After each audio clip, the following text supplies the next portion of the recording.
People media point. Singareni ప్రకటించబోయే లాభాల వాటాల్లో సింగరేణి కాంట్రాక్ట్ కార్మికులకు 15% వాటాను కేటాయించాలని సింగరేణి సులభ్ కాంట్రాక్ట్ కార్మికులు పెండింగ్ లో ఉన్న వేతనాలు తక్షణమే చెల్లించాలని కోరుతూ ఐఎఫ్టియు ఆధ్వర్యంలో CER club post office centre వరకు సింగరేణి హెడ్ ఆఫీస్ ఎదుట ధర్నా నిర్వహించారు. ఈ సందర్భంగా ఐఎఫ్టియు నాయకులు మాట్లాడుతూ సింగరేణిలో 52 విభాగాల్లో పనిచేస్తున్న 30,000 మంది కాంట్రాక్ట్ కార్మికులందరికీ వార్షిక లాభాలను ప్రకటించి లాభాల వాటాల్లో 15% ఇవ్వాలని డిమాండ్ చేశారు. ఒకే కుటుంబం ఒకే లక్ష్యం నినాదంతో పనిచేస్తున్న సింగరేణి సవతి తల్లి ప్రేమ చూపిస్తుందని తీవ్రంగా విమర్శించారు. తక్కువ వేతనాలతో కాంట్రాక్ట్ కార్మికులు వెట్టి చాకిరితో వేల కోట్ల లాభాలు గడిస్తుందని, సుప్రీంకోర్టు సమాన పనికి సమాన వేతనం ఇవ్వాలని ఇచ్చిన తీర్పును అమలు చేయడం లేదని విమర్శించారు. కోల్ ఇండియాలో మాదిరిగా హై పవర్ వేతనాలు ఇవ్వాలని, సింగరేణి కార్మికులతో సమానంగా కాంట్రాక్ట్ కార్మికులకు చట్టబద్ధ హక్కులు కల్పించాలని, ఎన్నికల్లో ఇచ్చిన హామీలను అమలు చేయాలని డిమాండ్ చేశారు. సింగరేణి కాంట్రాక్ట్ కార్మికులు సిఎంపిఎఫ్ వివరాలను ఆన్లైన్ చేసి పాస్బుక్ చిట్టీలు ఇవ్వాలని, సింగరేణి సోలార్ కాంట్రాక్ట్ పెండింగ్ లో ఉన్న డిఏ వేతనాలు తక్షణమే చెల్లించి ఈఎస్ఐ ఈపీఎఫ్ బోనస్ అమలు చేయాలని డిమాండ్ చేశారు.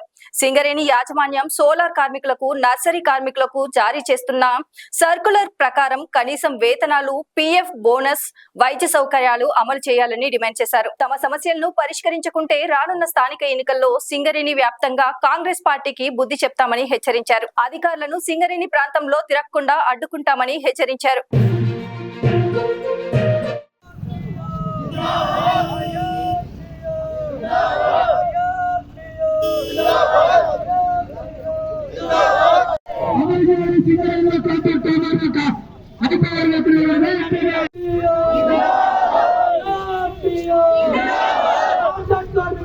ఈరోజు సింగరేణి కాంట్రాక్టర్స్ ఐఎఫ్టియు రాష్ట్ర కమిటీ పిలుపులో భాగంగా సింగరేణిలో పనిచేస్తున్న 30,000 కాంట్రాక్ట్ కార్మికులు అందరూ కూడా గత లాభాల్లో 5,000 రూపాయలు ఇచ్చి చేతులు దులుపుకున్న యాజమాన్యం ఈసారి 15% ఇవ్వాలని సింగరేణి యాజమాన్యం డిమాండ్ చేసి ధర్నా ఉద్దేశం. ప్రధానంగా సింగరేణిలో తక్కువ వేతనాలతోటి శ్రమదోపిడికి గురవుతున్న కాంట్రాక్ట్ కార్మికులు ఏదైతే ఉందో వారితోటి ఇలా లాభాలు లెక్కలు చేసుకొని మేనేజ్మెంట్ అందరూ పంచుకోవడం ఏదైతే ఉందో ఇది దుర్మార్గమైన చర్య. దీనికి వ్యతిరేకంగా కూడా మేమందరం కూడా గత 10 సంవత్సరాలుగా ఉద్యమం చేయడం మూలంగా గతంలో పోయిన సంవత్సరం 5,000 రూపాయలు ఇవ్వడం జరిగింది. కాబట్టి ఈసారి 15% ఇవ్వాలని ఈ ధర్నా సందర్భంగా సింగరేణి యాజమాన్యం డిమాండ్ చేయడం జరుగుతున్నది. గత 8వ పేజ్ నుంచి సింగరేణి వ్యాప్తంగానే కాకుండా కోల్ ఇండియాలో, కలకత్తాలో, ఢిల్లీలో జేబీసీ సమావేశాలు జరిగినప్పుడు సింగరేణి కాలేజ్ కాంట్రాక్టర్స్ ఐఎఫ్టియు వాళ్ళు ఆందోళన చేపట్టడం జరిగింది. ఈ మూలంగా హైపవర్ కమిటీ వేయడం జరిగింది కోల్ ఇండియాలో. ఈ హైపవర్ కమిటీ 2012 సెప్టెంబర్లో మరి కాంట్రాక్ట్ కార్మికులకు వేతనాలు ఇవ్వాలని ఒక నిర్ణయం చేసి జనవరి 2013లో ఇది ఇంప్లిమెంటేషన్ సర్కిల్ చేయడం జరిగింది. కానీ అది సింగరేణికి వచ్చాక మాత్రం రోడ్ అండ్ బిల్డింగ్స్ మాత్రం ఇస్తూ కాంట్రాక్ట్ కార్మికులను శ్రమదోపిడికి గురి చేస్తున్నారు. కాబట్టి ఇప్పుడు కూడా ఈ సందర్భం కూడా సింగరేణి యాజమాన్యాన్ని ప్రభుత్వాన్ని డిమాండ్ చేసేదంటే ఇది కోల్ సెక్టర్, కోల్ పరిశ్రమ కార్మికులకి ఇంకా మోసం చేయకూడదు. కోల్ ఇండియాలో ఏదైతే అగ్రిమెంట్ అయిందో ఆ కోల్ ఇండియా వేతనాలు సింగరేణిలో పనిచేస్తున్న అన్ని విభాగాల కాంట్రాక్ట్ కార్మికులు ఇవ్వాలని కూడా ఈ సందర్భంగా డిమాండ్ చేయడం జరుగుతున్నది. అదేవిధంగా సింగరేణిలో కూడా సౌతి తల్లి ప్రేమ ఉన్నది. సింగరేణిలో అతి తక్కువ వేతనాలతో పనిచేస్తున్న అదేవిధంగా నర్సరీ కానీ, సోలార్ కానీ కాంట్రాక్ట్ కార్మికులు. అదేవిధంగా ఈ సమాజంలో ఎవరు చేయని పని సులభ కార్మికులు చేస్తున్నారు. ఈ సులభ కార్మికులకు ఎలాంటి హక్కులు సౌకర్యాలు లేవు. ఈ రోజు వాళ్లకు సంబంధించిన కాంట్రాక్టర్ 25,000 రూపాయలు యాజమాన్యం ఇస్తే కాంట్రాక్టర్ మాత్రం 15,000 రూపాయలు ఇచ్చి మొత్తం దోపిడీ చేయడం జరుగుతున్నది. సింగరేణి వ్యాప్తంగా వాళ్ళకు 19 మంది సూపర్వైజర్లు ఉంటే 6 సూపర్వైజర్లకే జీతాలు ఇచ్చి 13 మంది సూపర్వైజర్ల డబ్బులు వాడు జేబులు నింపుకుంటున్నాడు. అదేవిధంగా ఈ టెండర్ 30 సంవత్సరాలు మరి టెండర్ తీసుకోవడం జరిగింది. ఇప్పటికీ సంవత్సరానికి 3 కోట్ల రూపాయలు వాడు దండుకుంటుంటే కల్లాప చూస్తున్న ఈ సింగరేణి యాజమాన్యం మరి అధికారులు ఎవరు జేబులు నింపుకుంటున్నారో ప్రశ్నగా మిగిలిపోయింది. కాబట్టి వాళ్ళకు కూడా ఇతర కార్మికులాగానే బోనస్, పిఎఫ్, వైద్యం, చట్టబద్ధ హక్కులన్నీ కూడా అమలు చేయాలని ఈ ధర్నా సందర్భంగా యాజమాన్యం డిమాండ్ చేస్తున్నాం. అదేవిధంగా పోరాటాల ఫలితంగా సింగరేణి యాజమాన్యం సోలార్లకు కానీ, నర్సరీ కార్మికులకు కూడా చట్టబద్ధ హక్కులు ఇవ్వాలని సర్క్యులర్ జారీ చేసింది. ఆ సర్క్యులర్ను కూడా పక్క పెట్టి ఇప్పటికి కూడా అడ్డం మీద లేబర్ కంటే అధ్వానంగా 250, 350, 400, 500 రూపాయల కంటే ఎక్కువ ఇవ్వట్లేదు. ఇలాంటి హక్కులు సౌకర్యాలు కూడా వాళ్ళకి అమలు చేయట్లేదు. కాబట్టి ఇది ఒక కేంద్ర రాష్ట్ర ప్రభుత్వాల ఆధీనం నడుస్తున్న ప్రభుత్వ రంగ సంస్థ. ఈ సంస్థలో పనిచేస్తున్న కార్మికులను ఒక 2వ తరగతి పౌరులుగా నర్సరీ, సోలార్ కార్మికులను, సులభ కార్మికులను చూసినట్లని మేము ఐఎఫ్టిగా తీవ్రంగా వ్యతిరేకిస్తున్నాం. ఇప్పటికైనా సింగరేణి యాజమాన్యం, రాష్ట్ర ప్రభుత్వం ఎన్నికల ముందు ఇచ్చిన హామీల ప్రకారంగా గత ప్రభుత్వం కూడా కార్మికులను మోసం చేసింది. ఈ ప్రభుత్వం కూడా మోసం చేయకుండా ఈ కాంట్రాక్ట్ కార్మికులందరికీ కూడా చట్టబద్ధ హక్కులు అమలు చేయాలి, కోల్ ఇండియా వేతనాలు ఇవ్వాలి. అదేవిధంగా లాభాల వాటిలో 15% ఇవ్వాలని ఈ ధర్నా సందర్భంగా ప్రభుత్వాన్ని, సింగరేణి యాజమాన్యాన్ని మరో డిమాండ్ చేస్తున్నాం. ఒకవేళ ఇది జరగకపోతే రానున్న స్థానిక ఎన్నికల్లో సింగరేణి ప్రాంతాల్లో ఉన్న 11 మంది ఎమ్మెల్యే ప్రాంతాల్లో కూడా ఈ కాంగ్రెస్ తగిన బుద్ధి చెప్తాం అనేది కూడా ఈ సందర్భంగా హెచ్చరిస్తున్నాం. అదేవిధంగా ఈ యొక్క యాజమాన్య అధికారులు కూడా ఆ ప్రాంతాల్లో తిరగకుండా అడ్డుకుంటామని కూడా ఈ సందర్భంగా హెచ్చరించడం జరుగుతుంది.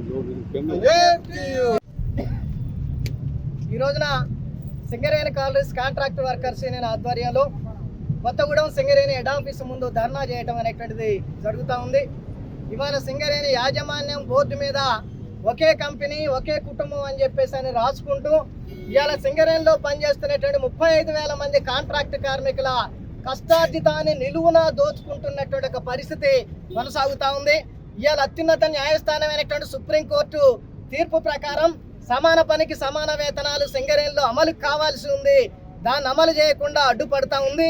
అంతేకాకుండా 2013 జనవరి నుంచి సింగరేణిలో కోల్ ఇండియా వేతనాలు అమలు చేయకుండా సింగరేణి యాజమాన్యం అడ్డుపడుతున్నటువంటి పరిస్థితి ఉంది. అంతేకాకుండా ఇటీవల కేంద్ర రాష్ట్ర ప్రభుత్వాల ఆధీనంలో ఉన్నటువంటి సింగరేణి సంస్థ కేంద్ర ప్రభుత్వం ఇచ్చినటువంటి ఆదేశాలు కానీ రాష్ట్ర ప్రభుత్వం ఇచ్చినటువంటి ఆదేశాలు కానీ అమలు చేయాల్సినటువంటి బాధ్యత వాళ్ళ మీద ఉంది. అందుకనే కాంట్రాక్ట్ కార్మికులను పర్మనెంట్ చేస్తామని చెప్పేసి 2014లో ఏదైతే హామీ ఇవ్వటం అనేటువంటి జరిగిందో ఆ హామీని కూడా అమలు చేయకుండా 35,000 మంది కాంట్రాక్ట్ కార్మికుల కష్టార్జితాన్ని దోచుకోవటం అనేటువంటి జరుగుతూ ఉంది. 18 రోజుల సమ్మె జరిగి కాంట్రాక్ట్ కార్మికులు 25,000 కోట్ల రూపాయల నష్టాన్ని జీతాలకు కోల్పోతే కనీసం వాళ్ళ వేతనాలు పెంచడానికి పిఎఫ్, ఈఎస్ఐ లాంటి సౌకర్యాలు కూడా కల్పించలేకుండా ఉంటున్నటువంటి పరిస్థితి. ఇవాళ ప్రభుత్వ రంగ సంస్థల్లో, ప్రైవేట్ రంగ సంస్థల్లో కూడా 8 గంటల పని విధానం అమలు జరుగుతున్నటువంటి సందర్భాల్లో ఇవాళ సులభ లాంటి సంస్థల్లో 12 గంటల పని విధానాన్ని అమలు చేస్తున్నటువంటి ఒక పరిస్థితి అనేటువంటిది ఉంది. అందుకనే సింగరేణి యాజమాన్యం ఇవాళ 25 ఏళ్లుగా లాభాలు నడుస్తున్నాయి. ఈ లాభాలు సాధించడానికి వేల కోట్ల రూపాయల లాభాల సాధనలో సింగరేణిలో ఇవాళ కాంట్రాక్ట్ కార్మికుల కష్టార్జితం కూడా ఇందులో ఉంది. ఓపెన్ కాస్టుల్లో కానీ, అండర్ గ్రౌండ్ లో కానీ కాంట్రాక్ట్ కార్మికులు బొగ్గు ఉత్పత్తి ప్రక్రియలో వాళ్ళు ప్రత్యక్షంగా పాల్గొంటున్నటువంటి సందర్భాల్లో ఈ లాభాలకు వాళ్ళు కారకులుగా ఉన్నటువంటి సందర్భాల్లో వాళ్ళకు మనం బోనస్ చెల్లించాల్సినటువంటి అవసరం అనేటువంటి ఉంది. ఈ డిమాండ్ మీద ఐఎఫ్టీ ఆధ్వర్యంలో అనేక ఉద్యమాలు చేసి సింగరేణి యాజమాన్యం దృష్టికి తీసుకెళ్లటం అనేటువంటి జరిగింది. గత 2023 ఎన్నికల సందర్భంగా 10,000 రూపాయలు చెల్లిస్తామని ఈనాడు కంపెనీ చైర్మన్ గా ఉన్నటువంటి బలరాం నాయక్ గారు హామీ ఇవ్వటం అనేటువంటి జరిగింది. అన్ని కార్మిక సంఘాలకు ఇచ్చినటువంటి హామీని కూడా అమలు చేయకుండా 5,000 కాంట్రాక్ట్ కార్మికులకు ఇచ్చి చేతులు దులుపుకోవటం అనేటువంటి జరిగింది. అందుకనే సింగరేణి యాజమాన్యం ఇవాళ హైపవర్ వేతనాలన్నా అమలు చేయాలి, లేదా సమాన పనికి సమాన వేతనాలన్నా అమలు చేయాల్సినటువంటి బాధ్యత ఉంది. సింగరేణిలో పర్మనెంట్ కార్మికులతో సమానంగా పనులు చేస్తున్నటువంటి అన్ని విభాగాల కాంట్రాక్ట్ కార్మికులకి 15% బోనస్ ని వెంటనే ప్రకటించి చెల్లించాలని చెప్పేసి ఈ సందర్భంగా డిమాండ్ చేస్తున్నాం. బోనస్లు లాభాల్లో వాటా 15% బోనస్లు, లాభాల్లో వాటా 15% బోనస్లు, లాభాల్లో వాటా 15% బోనస్లు అమలు చేయాలి. లైక్ చేయండి, షేర్ చేయండి, సబ్స్క్రైబ్ చేయండి. మరిన్ని వీడియోల కోసం బెల్ సింబల్ పై క్లిక్ చేయండి.